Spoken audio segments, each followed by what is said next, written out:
감사합니다. 하면서 인사하겠습니다. 우리는 행복한 사람입니다.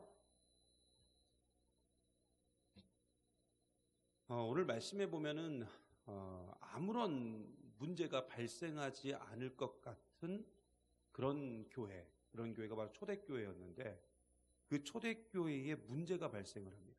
문제가 없을 것 같은데 문제가 발생을 해요.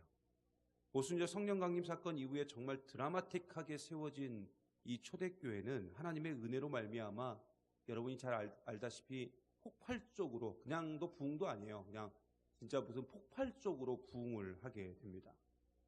진짜 숨만 쉬어도 부흥을 경험하고 매주 수백 명 또는 수천 명의 새가족이 교회에 등록하고 있었습니다.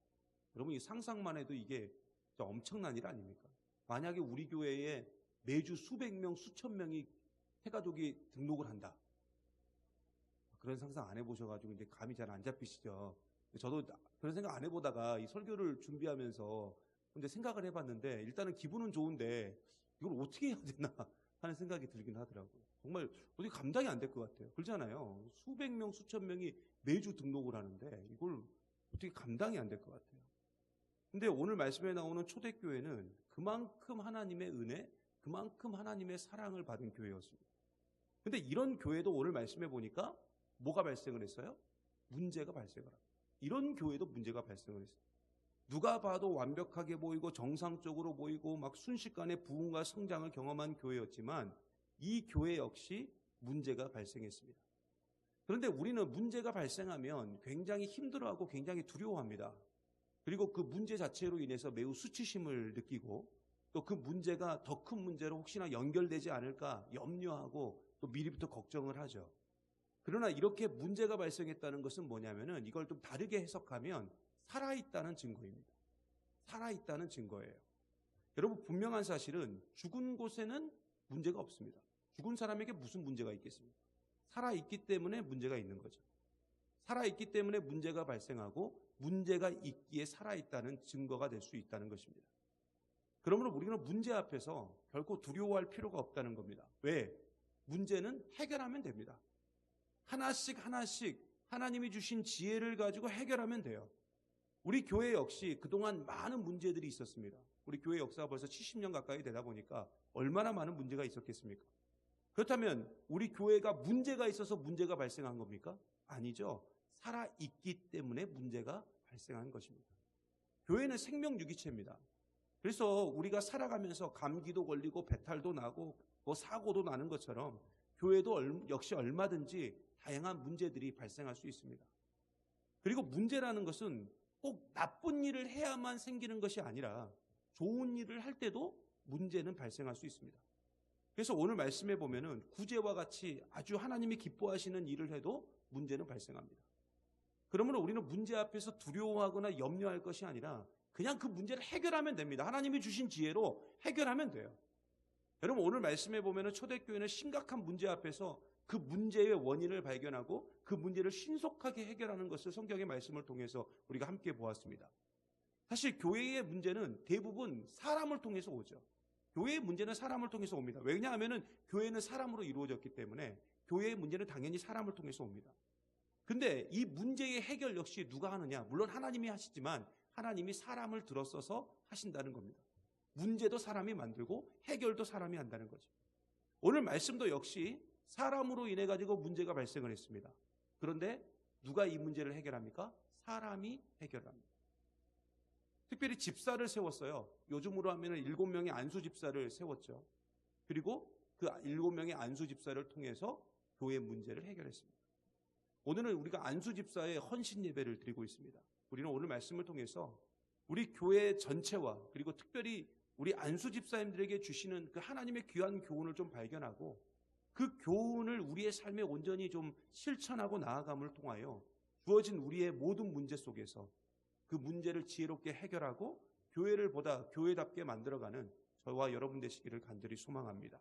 그러면 어떻게 하면 문제를 해결할 수 있느냐? 그리고 오늘 말씀이 우리에게 주는 교훈은 뭐냐? 첫 번째는 뭐냐면은, 여러분, 마음이 문제를 만들고 마음이 문제를 해결합니다.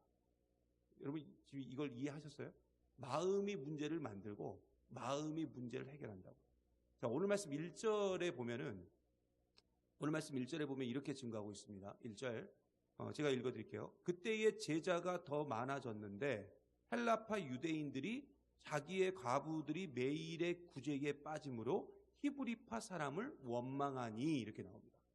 자, 여기서 보면은 첫 구절이 어떻게 시작합니까? 그때의 제자가 더 많아졌는데, 여러분 이게 좋은 일입니까? 나쁜 일입니까? 굉장히 좋은 일이에요. 그죠? 여러분 제자가 많아졌다는 것은 그만큼 교회가 부흥했다는 겁니다. 우리는 흔히 이런 생각을 합니다. 부흥하는 교회에는 문제가 없을 것이다. 하지만 여러분 부흥하는 교회도 문제는 있더라고요. 부흥하는 교회에도 문제는 생겨요. 근데 여러분 보세요. 아까도 말씀드렸지만 이 교회는 어떤 교회였습니까? 매주 수백 명 또는 수천 명씩 새 가족이 등록했습니다. 근데 이런 교회도 문제가 있더라고요. 그런데 한번 생각해 보세요. 매주 수백 명, 수천 명이 등록하는 교회가 있다. 그런 교회가 있다. 근데 그런 교회가 있다는 건 뭐예요? 결국 사람들이 그만큼 그 교회를 선호하고 좋아하기 때문에 그곳에 가서 등록하는 거 아니겠습니까? 그런데 그런 교회도 오늘 말씀해 보니까 그때의 제자가 더 많아졌는데 결론은 뭐예요? 문제가 생겼더라. 그러니까 부흥을 해도 문제가 있다는 거죠. 그러므로 문제없는 교회, 여러분 그런 교회 찾잖아요. 도대체 문제없는 교회는 어디일까? 나는 그런 교회에 출석하고 싶어. 난 그런 교회 나가고 싶어 하지만 사실 문제없는 교회는 이 땅에 존재하지 않습니다. 왜요? 일단 내가 문제가 있잖아요. 그렇잖아요. 내가 문제가 있는데 문제없는 교회가 어디 있어요? 다 문제 있는데요. 교회를 이루고 있는 우리 자체가 다 문제인데 무슨 문제없는 교회가 이 세상에 어디 있겠습니까? 찾아보십시오. 저도 그 교회에 좀 등록 좀 하겠어요. 여러분 문제없는 교회는 이 세상에 존재할 수 없어요. 그럼 좋은 교회는 뭐냐? 문제없는 교회가 좋은 교회가 아니고요. 문제가 있으면 그 문제를 잘 해결하는 교회가 좋은 교회입니다. 그게 좋은 교회예요. 그리고 문제가 더 이상 확장되지 않도록 예방하고 줄여가는 교회, 그게 이제 좋은 교회죠. 결국 우리가 무균실에서 살 수 없잖아요. 그러잖아요. 무균실에서 살 수 없듯이 어느 교회나 문제는 존재합니다. 예전에 저희 할아버지랑 같이, 진짜 오래된 일이에요. 제가 초등학교 다녔을 때니까 저희 할아버지와 같이 낚시를 갔어요. 우리 동네 하천에 있는. 근데 아직도 그 말이 잊혀지지 않고, 또 여러분도 그 말 엄청 많이 들었을 거예요. 깨끗한 물에는 물고기가 살지 않는다. 네. 그럼 어렸을 때 그 말을 들었는데 보니까 저는 저희 할아버지 명언인 줄 알았더니 다 하는 말이더라고요. 그래서 제가 속았어요. 네. 여러분 무균실에서는 사람이 살 수 없어요. 그러므로 우리는 문제 앞에서 그 문제를 해결하면 돼요. 여러분 오늘 말씀해 보면 부흥하는 초대교회에서 문제가 발생을 했는데 그 문제가 어디서 시작이 됐냐면 구제로 인해서 문제가 발생을 합니다. 당시 고아와 과부는 사회적으로 굉장히 취약계층이었거든요. 자신의 힘으로는 스스로 자립할 수 없는 그런 사회적 구조를 가지고 있었기 때문에 이 고아와 과부는 당시에 누군가는 반드시 도와줘야 돼요. 누군가는 반드시 도와줘야 그 고아와 과부가 먹고 살 수 있었습니다. 지금하고 좀 달랐어요. 그러니까 지금의 시각으로 이 성경 말씀을 보면 안 됩니다. 당시에는 고아와 과부는 정말 도와주지 않으면 먹고 살 수가 없었어요. 그래서 성경에도 뭐라고 나오냐면 고아와 과부를 돌보는 문제에 대해서 아주 민감하게 반응하고 있고 이 일을 우리가 반드시 해야 된다 이렇게 가르치고 있죠.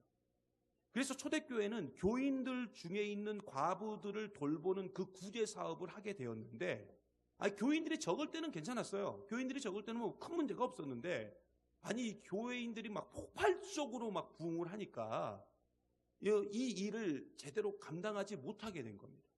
흔한 말로 이게 펑크가 난 거예요. 우리 흔한 말로는 빵꾸가 난 거죠. 근데 당시 예루살렘에는 두 개의 유대인이 있었어요. 두 개의 유대인. 근데 어떤 유대인이 있었냐면 예루살렘에는 헬라파 유대인이 있었고 히브리파 유대인이 있었습니다. 오늘 말씀에도 나오죠. 헬라파 유대인, 히브리파 유대인이 나왔는데 그러면 헬라파 유대인은 누구냐? 이 사람들은 요즘으로 하면은 우리나라로 따지면은 재미교포 또는 제일교포인데 이 사람들이 거기서 살다가 미국이나 일본에서 살다가 이제 한국으로 아예 역이민을 와가지고 사는 거예요. 그러니까 이주해가지고 그냥 완전히 사는 거죠. 그래서 예루살렘에 와가지고 그 헬라파 유대인들이 이제 살게 되는데 이 사람들은 당시 언어를 뭘 썼냐면은 당시 세계 공용어가 헬라어였습니다. 그래서 그 헬라어를 썼어요. 그러니까 이 사람들은 헬라어밖에 쓸지를 몰라요.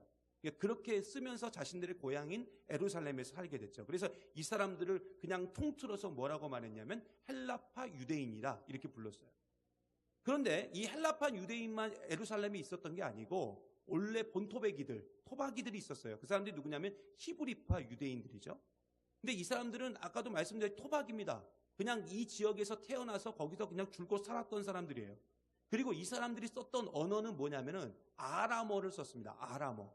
그러니까 그 당시 히브리인들이 그냥 일반적으로 쓰는 언어가 아람어거든요. 근데 성경의 대표적인 아람어가 뭐 달리다 굼, 뭐 아바, 아버지 이런 것들이 다 아람어입니다. 근데 그 아람어를 썼어요. 그러니까 여러분 잘 보세요. 헬라파 유대인들은 헬라어만 썼죠. 히브리파 유대인들은 그 아람어만 썼죠. 그러니까 서로 뭐가 안 되는 거예요? 소통이 안 돼요. 이 언어적인 소통이 안 돼요. 그리고 그러다 보니까 이제 이 문제가 뭐냐면 이 안에 갈라진 약간의 틈이 생긴 거죠. 자기들끼리도 틈이 생겼고 더 큰 문제는 뭐였냐면은 헬라파 유대인들이 수가 적었어요. 그리고 이들은 비주류였습니다. 그러다 보니까 헬라파 유대인들은 일단 자기들은 이주민인데다가 뭐 또 언어도 잘 안 되고 그리고 뭐 전체적으로 숫자도 적고 그리고 자기들은 비주류다 이렇게 생각하다 보니까 항상 차별받고 있다는 생각을 했어요. 우리는 항상 차별받고 있어 하는 마음이 기본적으로 깔려 있었죠. 그래서 기본적으로 이 헬라파 유대인들에게는 마음의 상처가 있었습니다. 그런데 오늘 말씀해 보니까 하나님의 나라를 지향하고 있는 교회 안에서 이 차별이 공식적으로 발생한 거예요. 그냥 공식적으로.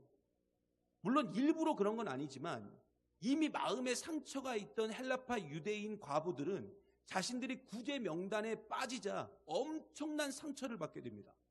여러분 사실 우리도 그럴 때가 있잖아요. 일부러 우리가 그런 건 아닌데 실수로 어떤 명단에서 일부 사람들이 누락될 때가 있어요. 우리 교회에서는 특별히 주보와 요람에 특히 이런 일들이 자주 발생하죠.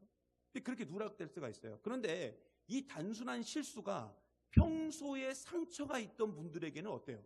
더 큰 상처로 충분히 연결될 수 있습니다.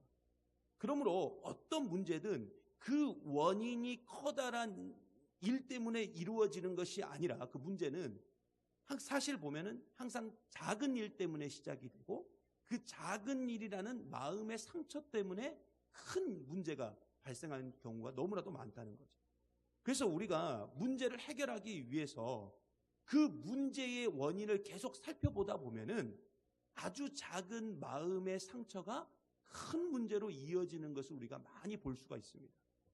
그래서 우리는 항상 모든 문제는 마음에서 출발한다는 것을 우리가 꼭 기억하고 결국 사람의 마음을 우리가 잡아야 된다는 것입니다. 그런데 그 마음을 잡기 위해서는 먼저 우리의 마음이 예수님의 마음이 돼요. 예수님의 마음.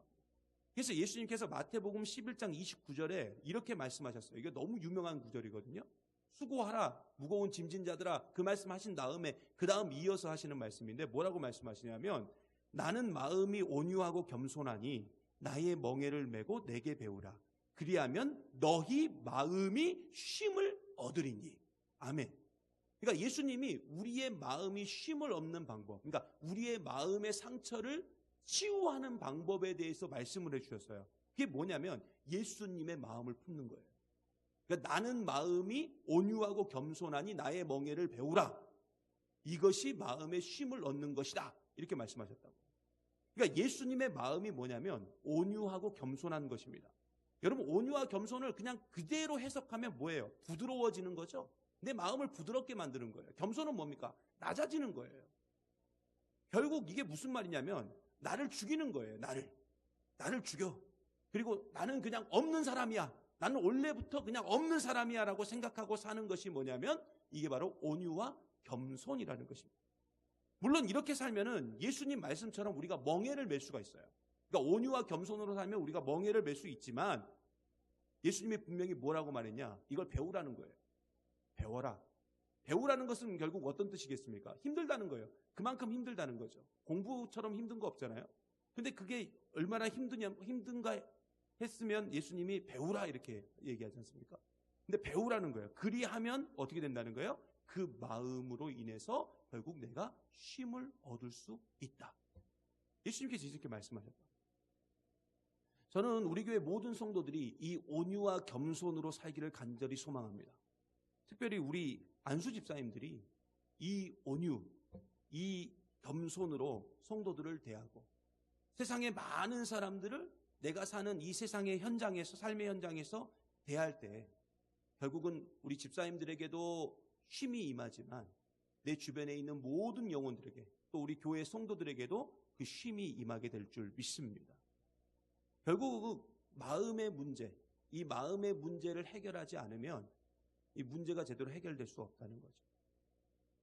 여러분, 동물도요, 사람의 마음을 다 합니다. 그 사람이 나를 싫어하는지 나를 좋아하는지 다 알 수 있어요. 그렇다면 사람은 어떻겠습니까? 더 정확히 합니다. 그러므로 마음은 마음으로 통함을 잊지 말고 항상 온유와 겸손의 마음으로 다가가서 상처받은 마음, 닫혀있는 마음, 갈라진 마음을 치유하는 우리 안수 집사님들 되시기를, 그리고 우리 성도님들 되시기를 간절히 소망합니다. 두 번째로 오늘 말씀을 통해서 알 수 있는 건 뭐냐면, 원망은 문제를 만들지만 감사는 문제를 해결한다는 것입니다. 여러분, 오늘 말씀 1절, 이 1절 말씀 이제 계속 띄어져 있는데요. 자, 이 1절에 보면은 문제를 더 큰 문제로 만든 원인이 나와요. 그게 뭐냐면 마지막 단어입니다. 뭘 했어요? 그렇죠. 원망입니다. 원망. 여러분, 사실 오늘 말씀은 이 출애굽기에 있는 말씀과 연결해서 봐야 돼요. 여러분, 출애굽기는 구약의 교회가 어떻게 시작되었는지를 알려주는 성경의 출애굽기입니다. 그리고 사도행전은 신약의 교회가 어떻게 시작되었는지를 알려주는 성경입니다. 그런데 구약의 교회나 신약의 교회나 그 공통점이 있는데 전부 초반부터 뭐가 있었냐면 원망이 있었어요. 문제 앞에서 똑같이 원망했고요. 그 원망으로 인해 가지고 문제가 더 확장된 것을 출애굽기에서도 볼 수 있고 사도행전에서도 우리가 볼 수 있습니다. 여러분, 하나님이 우리에게 원하시는 삶은 어려움과 고통 중에서도요, 원망이 아니라 오히려 찬송하고 감사하는 삶을 원하는 줄 믿습니다. 여러분, 그래서 사탄이 가장 싫어하는 게 뭐냐면 이거예요. 예배. 사탄이 이걸 엄청 싫어하거든요. 그러므로 사탄은 항상 성도들이 예배하는 삶을 살지 못하도록 유혹하고 공격하는 거죠. 특히 수요일은 더 많이 공격하고요. 왜냐하면 예배에는 하나님을 향한 찬송도 있죠. 감사도 있죠. 그러니까 이 예배를 방해하고 예배를 드리지 못하도록 사탄은 막 공격하는 거예요. 왜요? 이 안에는 찬송과 감사가 있으니까. 그러므로 우리가 찬송과 감사의 생활보다 오히려 원망의 마음으로, 원망의 생활로 나아간다면 이것은 결국 우리 스스로가 사탄의 졸개가 되는 것이고 하나님의 뜻이 아니라 사탄 뜻대로 사는 것에 대한 결과가 될 수밖에 없다는 것입니다. 그러므로 우리는 원망의 삶이 아니라 항상 찬송과 감사의 삶을 살아야 될 줄 믿습니다. 그리고 여러분, 내 주변에 원망하는 사람이 있다. 그러면 그 사람과 일단 거리를 좀 두세요. 거리를 두셔야 돼요. 왜 그러냐면 원망은요, 전염병과 같아가지고 내가 아무리 찬송과 감사의 삶을 산다 할지라도 원망하는 사람이 딱 내 옆에 있잖아요. 그러면 그 순간 나도 원망하는 사람이 돼요. 이거 감기하고 똑같아요. 내가 아무리 튼튼하고 내가 몸 관리를 잘해도요, 내 옆에 감기 환자가 딱 있어도 기침 몇 번 하면 나도 똑같이 감기 걸리는 거랑 똑같아요. 그 원망은 그런 거예요. 그러니까 내가 아무리 평소에 감사의 생활, 찬송의 생활 열심히 했어도 내 옆에 원망하는 사람이 있으면 같이 원망하게 됩니다. 그러므로 여러분, 나를 지키고 내 가정을 지키고 특별히 우리 교회를 지키기 위해서라도 일단 원망 자체를 좀 멀리 하시고 원망하는 사람을 좀 멀리 하십시오. 그리고 그 원망 중에서도 우리는 어떻게 해야 돼요? 오히려 감사하고 오히려 찬송하는 삶을 살아야 될 줄 믿습니다. 특별히 우리 안수 집사님들이 이 일에 더 앞장섰으면 좋겠어요. 그래서 우리 한소망의 안수 집사회는 감사하는 안수 집사회고 하나님을 찬송하는 안수 집사회로 소문나고 모든 일에 찬송과 감사함으로 나아가 우리 교회가 감사와 찬송으로 넘쳐나는 교회로 세워질 수 있도록 주도적으로 앞장서 나가는 것이 우리 안수 집사회가 되기를 간절히 바랍니다. 감사하는 안수 집사회, 찬송하는 안수 집사회, 사랑하는 안수 집사회, 바로 그 안수 집사회가 우리 안수 집사회가 되기를 간절히 소망합니다. 여러분, 이번에 규장이라는 출판사에서 진짜 좋은 책이 하나 나왔어요. 기가 막힌 책이 하나 나왔습니다. 요즘에 제가 이제 병원 신방 갈 때 이 책을 사서 이제 병원에 계신 분들한테 이렇게 나눠드리는데 이 책이에요. 제목이 이렇습니다. 153 감사노트. 153 감사노트. 여러분, 그 분당 우리 교회 아시죠? 그 이찬수 목사님이 쓰신 건 아니고 여기도 이찬수 역금 이렇게 나와요. 그러니까 이 이찬수 목사님이 편집한 거예요. 편집을 한 책인데 여러분 제가 이 책 머릿말에 보면 이렇게 쓰여져 있어요. 제가 이제 책 머릿말을 좀 읽어드릴게요. 예. 이렇게 제목은 이렇습니다. 머릿말 제목이 선행하는 감사의 능력. 오프라 윈프리는 미국에서 가장 영향력 있는 인물 중 한 사람이지만 그의 유년 시절은 암울함 그 자체였다. 온갖 고초를 다 겪은 그가 끝내 좌절하지 않고 우뚝 설 수 있었던 비결에 대해 여러 분석이 있지만 나는 그가 남긴 이 한마디 안에 그 비결이 다 담겨 있다고 생각한다. 나는 고맙습니다. 나는 진실로 복받은 사람입니다. 라고 말하지 않고 지나간 날이 단 하루도 없다. 이 오프라 윈프리의 고백입니다. 오프라 윈프리의 이 고백이 유난히 내 마음에 와닿는 이유는 나의 지나온 삶 역시 힘든 고비를 이겨낼 수 있었던 비결이 감사이기 때문이다. 나는 선행하는 감사를 위해 몸부림쳤다. 모든 역경을 다 이겨낸 후에 하는 감사도 귀하지만 고난 한가운데서 드리는 선행하는 감사가 내 삶의 능력이었다. 이제 나의 남은 목회는 감사 목회가 될 것이다. 감사의 능력을 전하는 것이 한국교회가 살 수 있는 비결 중 하나라고 확신하기 때문이다. 누군가 말했다. 감사할 게 없다고요? 참기름 짜듯이 쥐어짜 보세요. 생각지도 못한 감사한 일들이 떠오를 겁니다. 그 훈련을 위해서 153 감사 노트를 만들었다. 이 감사 노트가 한 인생을 바꾸어 놓는 기적의 도구가 되기를 기도한다. 십계명의 원리처럼 먼저 창조주 하나님께서 주신 은혜에 감사하고 그리고 그 하나님께서 주신 일상에 감사하는 우리가 되기를 바란다. 이게 이제 머릿말에 나온 내용입니다. 여러분 여기서 153 감사 노트 하는데 이 153의 뜻이 뭐냐면 하루에 한 번 말씀 묵상하고 그다음에 5가지의 감사 제목을 적고 하루에 3번 이상 감사를 표현하는 거예요. 표현하는 겁니다. 저도 이 책을 구입을 하고 며칠 전부터 이걸 좀 시작하고 있거든요. 사실 하루에 5가지 감사 제목을 적는다는 게 결코 쉽지가 않더라고요. 뭐 이거 별거 아니겠지 하는데 이게 이제 쉽지가 않더라고요. 하지만 아까 머릿말에도 있듯이 참기름 짜듯이 막 짜내니까 나오긴 나와요. 그러니까 우리도 억지로 짜다 보면 정말 감사 제목이 나올 수가 있습니다. 근데 목사가 여러분 이 책을 이렇게 소개한다. 그럼 뭐 하라는 얘기예요? 사보라는 얘기예요. 사보라는 거예요. 근데 이 가격이 5,000원밖에 안 합니다. 5,000원밖에 안 하고 이게 기독교 백화점에 지금 산더미처럼 쌓여 있으니까 여러분 가셔가지고 몇 권씩 사서 선물도 하시고 또 본인도 하시고 여러분 이 책이 딱 100일용이에요. 100일용. 그러니까 100일 동안 내가 감사를 하면서 사는 건데 이 100일 동안 한번 해보시고 내 삶에 어떤 변화가 일어나는지 한번 좀 살펴봤으면 좋겠어요. 100일 동안 원망보다는 감사의 삶을 살 때 내 삶에 어떤 변화가 일어나고 또 우리 교회에 어떤 변화가 일어나는지 한번 살펴봤으면 우리가 좋겠습니다. 여러분 이제 원망보다는 감사의 삶을 살아감으로 모든 문제를 좀 해결하고 그 감사의 삶을 살아가는데 우리 안수 집사님들이 가장 선봉에 서서 살아감을 통하여 주어진 모든 삶 속에서 승리하며 나아가는 또 문제를 해결하며 나아가는 저와 여러분 되시기를 간절히 소망합니다. 세 번째로 이제 마지막으로 오늘 말씀을 통해서 알 수 있는 건 뭐냐면 지체로 일해야 문제가 해결된다는 겁니다. 지체로 일해야 문제가 해결됩니다. 오늘 말씀에 나오는 초대교회의 문제는 여러분 단순해요. 지체의 원리를 무시했기 때문에 나온 현상입니다. 물론 초대교회 당시에 성경적인 교회론이 완벽하게 정립되지 않았기 때문에 나온 현상이지만 결국 교회는 지체로 이루어져 있다는 이 성경적 교회론을 무시했기 때문에 오늘 이 문제들이 발생하게 된 겁니다. 여러분 오늘 말씀 2절에 보면 이렇게 증거하고 있어요. 2절 말씀 제가 읽어드릴게요. 12사도가 모든 제자를 불러 이르되 우리가 하나님의 말씀을 제쳐놓고 접대를 일삼는 것이 마땅하지 아니하니. 여러분 교회는 결국 지체로 이루어져 있고 각 지체는 그 지체별로 해야 될 일이 다 따로 있다는 겁니다. 여러분 당시 사도들은 여기 2절에도 나와 있지만은 하나님 말씀을 전하는 일도 했지만 동시에 뭐도 했다고 나왔어요? 접대를 했어요. 접대. 근데 이 접대가 무슨 의미냐면은 구제와 재정에 관계된 일입니다. 그러니까 구제와 재정에 관계된 일까지 사도들이 다 하고 있었어요. 근데 처음에 교인 수가 적을 때는 뭐 사도들이 12명이니까 적절히 나눠가지고 잘 그 일들을 감당할 수 있었는데 이게 교인 수가 많아지다 보니까 결국 문제가 발생하게 된 것입니다.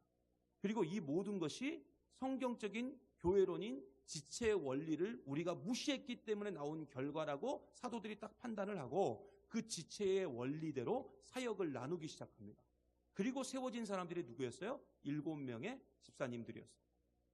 그러니까 교회 안에 목사가 있고 장로가 있고 안수 집사가 있고 권사가 있고 뭐 서리 집사가 있고 하는 그런 직분이 있는 것은 뭐냐면은 성경적인 교회론인 그 지체의 원리대로 각자에게 맡겨진 사역들이 있고 그 직분을 가진 사람들은 그 직분에 맞게 움직여줄 때 교회가 교회다워질 수 있다는 거예요. 여러분 올해부터 여러분 아시다시피 우리 교회는 팀으로 지금 운영을 하고 있습니다. 팀. 그리고 그 팀장으로 우리 안수 집사님들 그리고 우리 권사님들을 다 세웠어요. 그리고 그 팀이 무슨 일을 해야 될지 여러분 이 요람에 다 적어놨습니다. 무슨 일을 해야 될지 요람에 기록해 놨고 그래서 이제 부장을 맡은 장로님들과 또 당회의 지도를 받아가지고 자체적으로 움직이게끔 시스템을 좀 변경해 놓았습니다. 그러므로 팀장을 맡고 계신 안수 집사님들과 권사님들은 자신들의 팀원들과 함께 이 일에 대해서 주도적으로 그 맡겨진 사역들을 그냥 진행하시면 돼요. 여러분 당회는요 정책을 결정하고 그 정책을 세우고 관리 감독하는 기관이 당회입니다. 그러니까 당회는 실질적으로 움직이는 기관이 아니에요. 그러니까 막 행동으로 움직이는 기관이 아니라고요. 근데 행동으로 움직이는 데는 어디냐면 항존직인 안수 집사와 권사님들이 그 정책과 기획된 일들을 실제적으로 진행하고 움직이는 것입니다. 그러면 교회가 여러분 교회되기 위해서는 얼마나 우리 항존직인 안수 집사님들과 권사님들이 움직이는가에 따라서 교회가 교회다워질 수 있고 교회 안에 일어난 모든 문제들을 쉽게 해결할 수 있다는 것입니다. 이게 지금 오늘 말씀에 나오는 어떤 진리예요. 그러므로 여러분 우리가 고린도전서를 통해서 이미 배웠듯이 얼마나 우리가 이 지체의 원리를 이해하고 그것대로 실천하는가에 따라서 우리 교회의 건강도가 판단될 수 있다는 것입니다. 물론 아직 시작이라 사실 여기에 대해서 여러 가지 혼란이 있다는 걸 알아요. 혼란이 있고 어려움이 있다는 것도 압니다. 그러나 여러분 복잡하다고 안 하면은 계속 안 해요. 그렇잖아요. 이게 복잡하다고 안 하면 계속 안 한다고. 복잡하고 어려워도 진행하다 보면은 더 좋은 방법이 생기고 또 어떻게 해야 될지도 지혜도 생깁니다. 그래서 자꾸 팀원들끼리 모이세요. 팀원들끼리 모이시고 더 많이 대화하시고 또 부서 장로님이나 또 교육자들과 함께 많이 대화하다 보면 이걸 어떻게 진행해야 될지도 알 수 있게 됩니다. 그리고 현재 그렇게 하고 계시는 분들도 계시고 그런 팀들도 있습니다. 그런데 이 모든 일의 가장 기본은 오늘 말씀 3절에 증거하고 있는 것처럼 결국 성령과 지혜가 충만하여 칭찬받는 사람이 되어야 한다는 것입니다. 결국 하나님의 일은 기도로 시작하고 기도함으로 진행하고 기도함으로 마무리 지어야 된다는 거예요. 지금 그거 이야기하고 있는 겁니다. 오직 하나님의 능력을 구하고 하나님의 뜻이 기준이 되어서 진행할 때 모든 사역 가운데 하나님의 귀한 은혜가 넘쳐나고 모든 문제가 다 우리 안수 집사님들을 통해서 또 우리 성도님들을 통해서 해결되게 될 줄 믿습니다. 말씀 마칠까 합니다. 여러분 세상에는 두 종류의 사람이 있어요. 문제를 만드는 사람이 있고 문제를 해결하는 사람이 있습니다.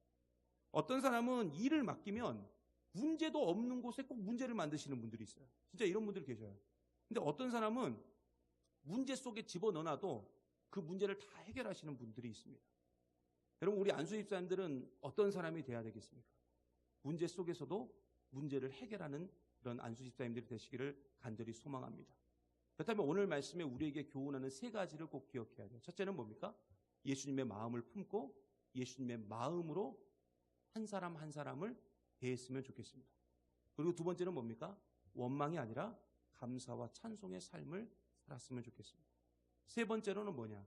교회의 지체의 원리를 정확하게 이해하고 자신에게 맡겨진 사역을 성실하게 감당했으면 좋겠습니다. 바로 그때 하나님은 우리 안수 집사님들을 통해서 또 이 일에 함께 동참하는 우리 성도님들을 통해서 우리 교회가 더욱더 예수님의 자랑이 되고 기쁨이 되고 감사가 되는 교회가 될 줄 믿습니다. 오늘도 이 사실을 굳게 믿고 날마다 승리하며 나아가는 저와 여러분 되시기를 간절히 소망합니다.